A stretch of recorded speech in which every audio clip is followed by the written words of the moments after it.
Le pire se jouera à huis clos. Alors que les évacuations des ressortissants occidentaux et de quelques Afghans ayant servi les armées occidentales tirent à leur fin, l'Afghanistan semble à la porte d'un avenir où rien n'est sûr et rien n'est définitif.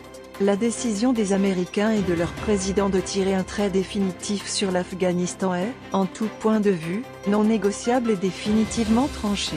Il reste bien sûr quelques palabres d'acteurs de seconde zone, en particulier les Français, mais tout le monde sait qu'ils disparaîtront immédiatement après la sortie totale des Américains. Il restera alors dans ce pays meurtri, trois forces, les talibans, l'État islamique, et les forces du fils du Shah Massoud, Ahmed Massoud dans le Pankir.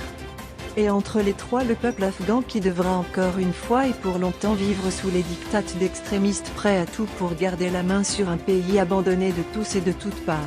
Après les derniers attentats de l'aéroport de Kaboul, il devient clair qu'une longue guerre est en train de s'installer, encore une fois, dans ce pays. Entre les talibans et les combattants de l'EI ce sera une guerre jusqu'à la mort, où il n'y aura ni vainqueur ni vaincu, mais un long affrontement qui fera revenir le pays aux années les plus sombres de son histoire.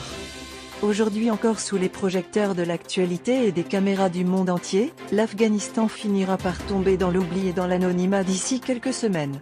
Et c'est pendant cette période que l'on assistera aux pires crimes pouvant être exécutés dans un pays.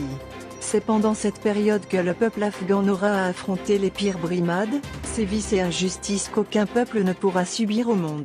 Ce sera une guerre à huis clos où tous les coups seront permis entre des factions qui ne croient qu'à la force et au bruit des balles et des meurtres.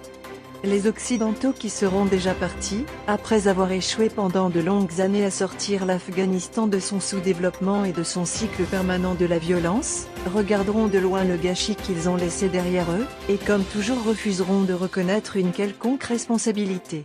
Ils seront déjà dans une autre partie du monde à parler de démocratie, de droits de l'homme et d'autres mensonges qui lui permettront de mettre d'autres pays sous leur coupe, pour faire avancer leurs causes et leurs intérêts, avant de partir et de laisser derrière d'autres drames et d'autres peuls en plein désœuvrement. Par Abdelmajid Blidi.